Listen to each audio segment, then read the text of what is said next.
жалам што пратениците на владачкото мнозинство се незаинтересирани за еден ваков антипатриотски предлог, а зошто ќе објаснам после. Би сакал како вовед да потсетам на вчерашната декларација на премиерот на владата на Република Македонија, господинот Христијан Мицковски, дека за да ги штити македонските национални интереси ќе му било потребно економски да ја зајакне државата.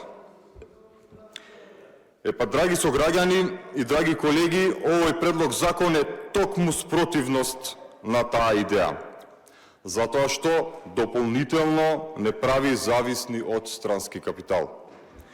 А кога вие немате економска сувереност, тогаш немате ни инструменти во рака на државата со кои може да ги заштити националните интереси и да ги унапреди културните права на своите граѓани.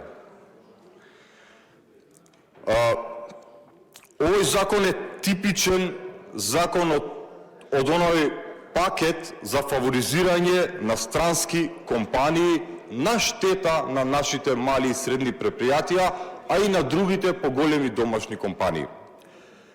Замислете, со овој закон се предлага алокација на индустријски зони во ТИРС зоните и тоа со државна помош. Што ние и онака имаме енормна регионална неразвиеност, односно неравномерен развој на регионите, каде што одредени региони на Републиката се пустошат буквално и немаат никаква економска активност, а други региони се централизирани и настанува урбанистички хаос, еколошки хавари и ред друго. И сега ние дополнително ќе фаворизираме капиталот и економската активност да се концентрира само онаму каде што има ТИР зони, а другите региони ќе останат буквално без ништо. Понатаму, законот, освен ова предлог решение,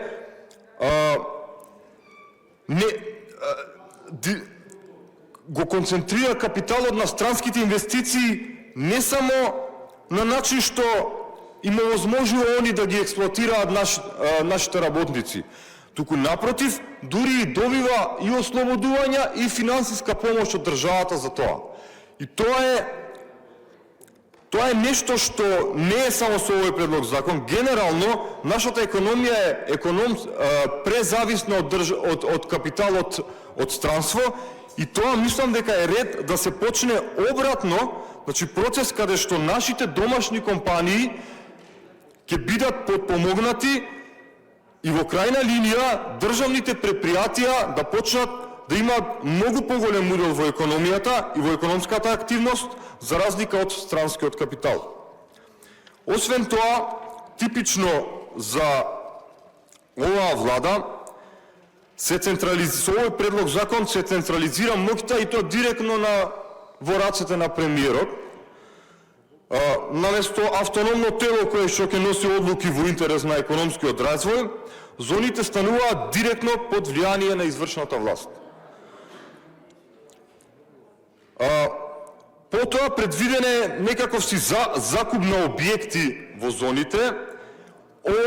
Постапката е тотално предвидена да биде нетранспарентна, што може да доведе до фаворизирање на одредени компании да можат во соработка со извршната власт да изнајмуваат по сомнителни услови објекти под закуп.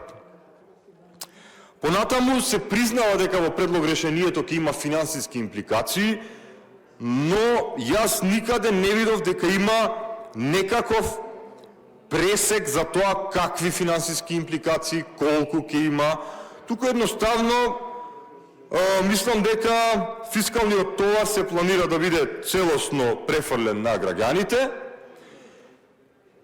и да се спроведе уште една политика која што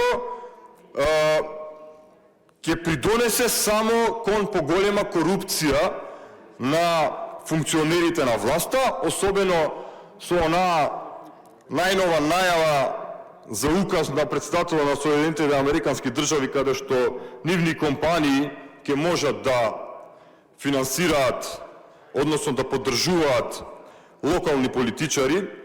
Ова мислам дека е баш добро дојде за таква корупција. Драги колеги, ако сакаме да ги заштитиме националните интереси, ако сакаме да градиме патриотизам, ние мораме на државата да ја дадеме инструменти за тоа. Ако сакаме да градиме национални културни институции, ако сакаме да унапредуваме културата, образованието, се она што здравството, се она што зависи за една здрава нација, ние мораме во крајно време е дека мораме да ги развиваме нашите домашни компании. Па нека се тие и големи компании, не мора само малите и средните предпријатија. Но треба да престанеме со фаворизирање на странскиот капитал, затоа што веќе доволно, премногу, предлабоко сме зависни од странски капитал и ова законско решение мислам дека е катастрофално по однос на тоа, дополнително, како што кажав, ќе ги дисбалансира и онака длабоките неравномерности во регионите. Од тука апелирам да не го поддржете, ова да се врати на ревизија. Благодарам.